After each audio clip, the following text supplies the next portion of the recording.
Welcome back to the channel, everyone. Today we're working on my buddy and co-worker's little Mountaineer here, and the other morning, well, a stupid little deer popped out, as you can tell. And Dayton here, you want to explain what happened? I was driving down the highway and a deer just came out in the middle of the road, and before I could slow down, I knocked him across the highway. Yeah, unfortunately we go to work pretty early in the morning when it's still dark out, so we get those pesky animals, unfortunately. But we're going to replace an AC condenser, oil cooler line, or oil cooler, and do some hood shocks, and of course the grill itself. So follow along while we get those things fixed, and maybe we'll find some ways to cut some corners to help get these done on a quicker note. All right, while we wait for the vehicle to cool down a little bit, to drain the coolant and whatnot. This fucking thing's hot. The hood shocks are dead on this thing, so Dayton brought me new hood shocks. If you ever have anything like this, get some channel locks and lock one side and test it to make sure it stays before you bonk your head. And now we're going to undo this side and put one shock on at a time.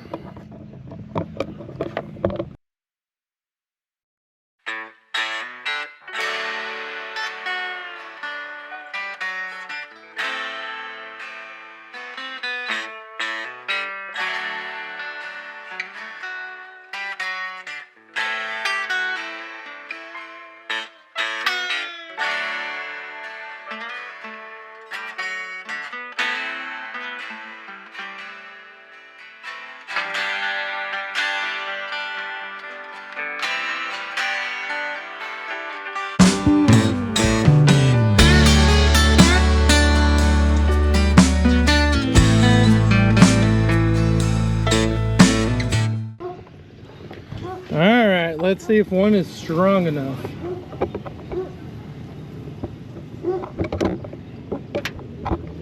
Or if we're going to break everything.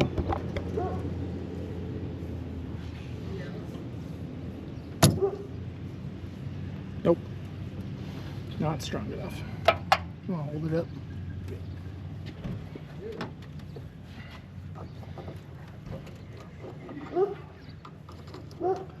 Dumb dog.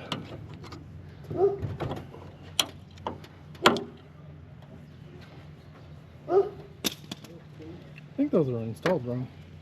Because you see how that is smaller and that is larger? That is definitely larger and that is definitely smaller.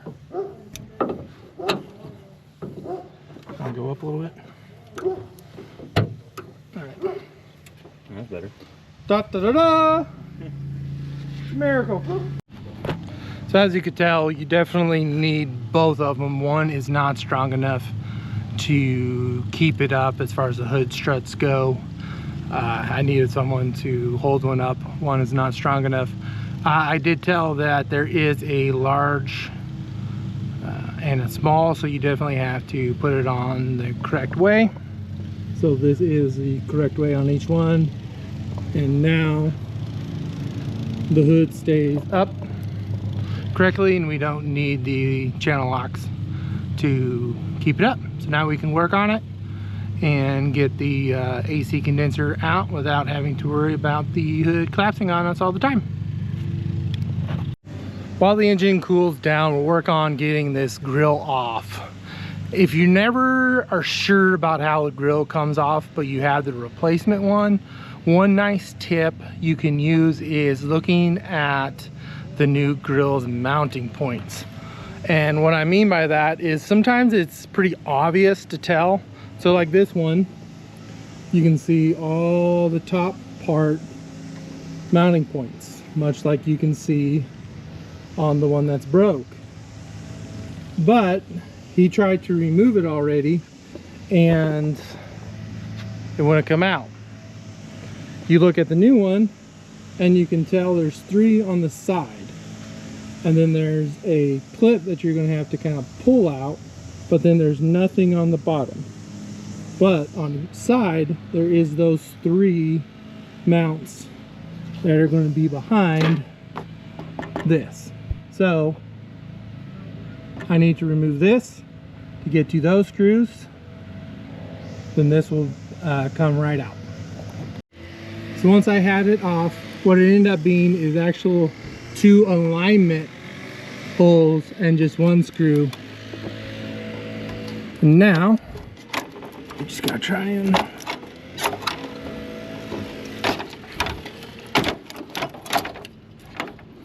then again, that clip right there.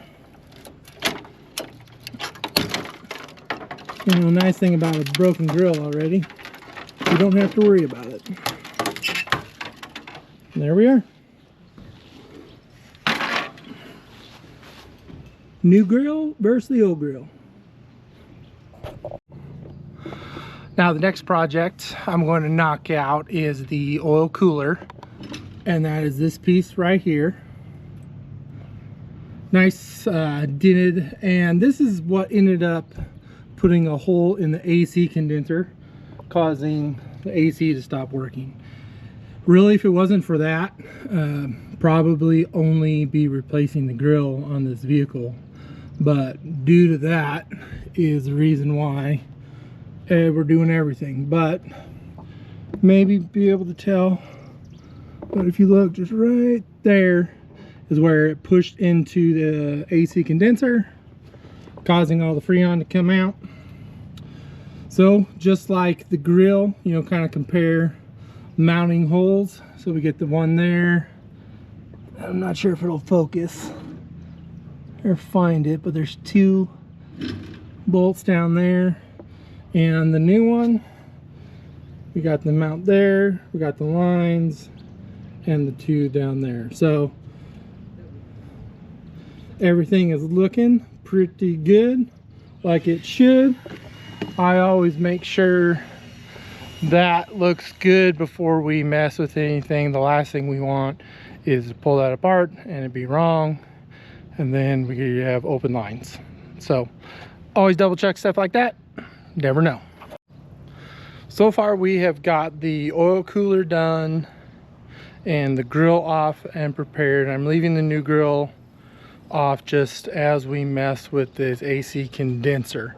I went ahead and removed a couple things. So the AC condenser is located right here, right behind the radiator. I'm going to attempt to loosen the radiator and just kind of push it forward. There's 2 screws holding the condenser kind of together. There's this little tab. Let's see if I can show you. I'm not sure if it'll pick it up. But basically, right here, there's a tab that goes down on top of the condenser that kind of holds it in place, because the condenser basically just slides down into a holding piece and it doesn't move. I look down from the bottom and you can kind of see how it's just kind of holds it. So it has to come up from the top, but if I can just move the radiator just enough forward, I should be able to just sneak it out. That way I don't have to remove this completely, which would save a ton of time. So we'll see if this works.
So these are the tabs I was talking about that just kind of go right on top.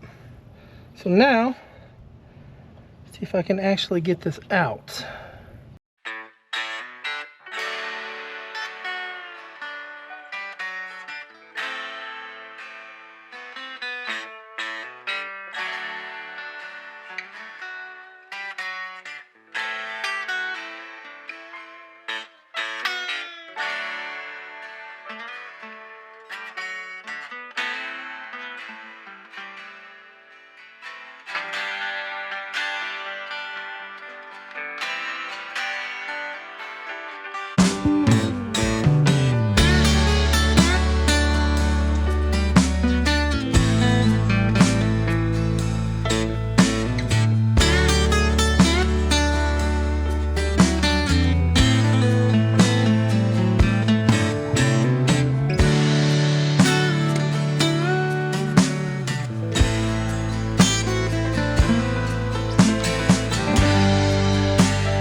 So my plan has actually seemed to work pretty good, surprisingly.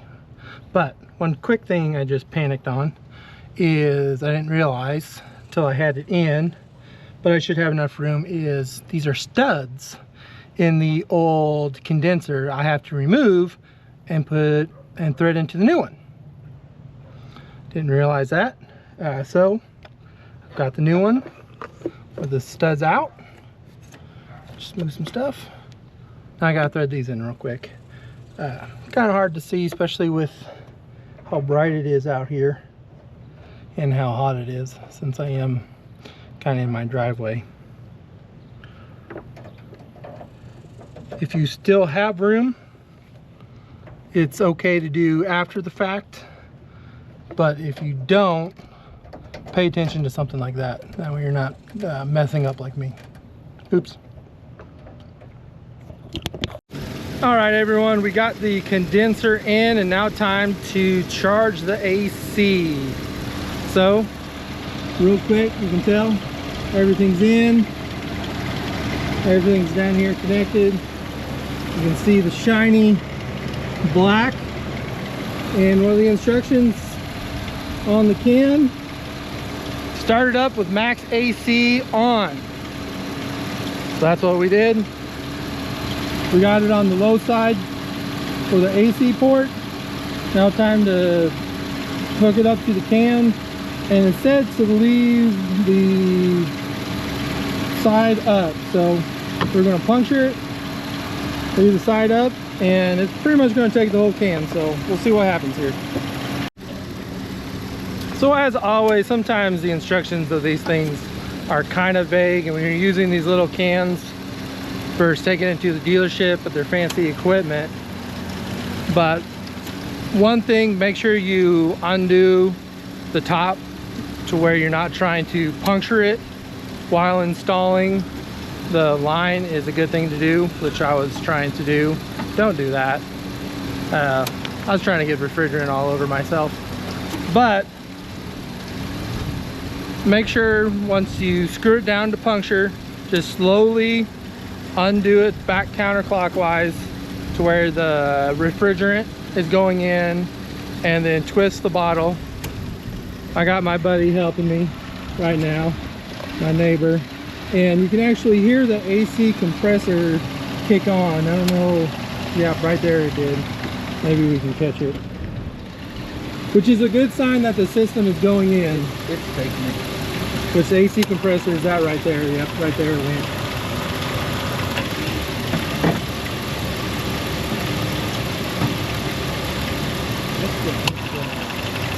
Yep, right there it went again. So we know it's going, so that's good. Let's feel the vent. I mean, it's still cold. I mean, hot. It's still hot. Probably got a half a can so far. I mean, it's cycling on and off, so it's probably going to take a little bit longer to get it, but the system's working so far. So real quick, had to go run and grab a second can of refrigerant. And one thing I talked about, so this piece, oh, wrong one, right here. So if you twist this,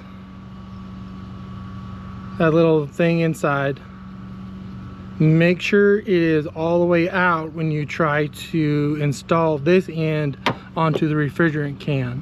That way it won't try to puncture the can right away. That's what I was trying to do at first. Not the correct way. Don't do that. So make sure it is sucked up all the way in. Then you can install this onto the can first, and then put the other end onto the low side of the AC, turn the vehicle on, puncture, and then you can start opening up the valve to allow refrigerant to go into the AC system like you should. Hopefully that makes a little more sense.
And now it looks whole again. It's not quite done, but you can definitely tell the difference from the beginning to now. Now the bumper, it's not quite perfect, but you know, when you hit a deer, kind of is what it is, but it looks way better. So thank you guys for tuning in.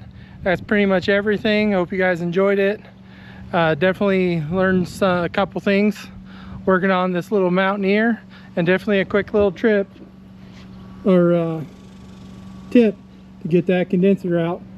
If you guys ever need to work on Mountaineer, same with that Explorer. Should be basically the same with either the 4 liter, which is what this has, the V6, or I think it's the 5.0 V8.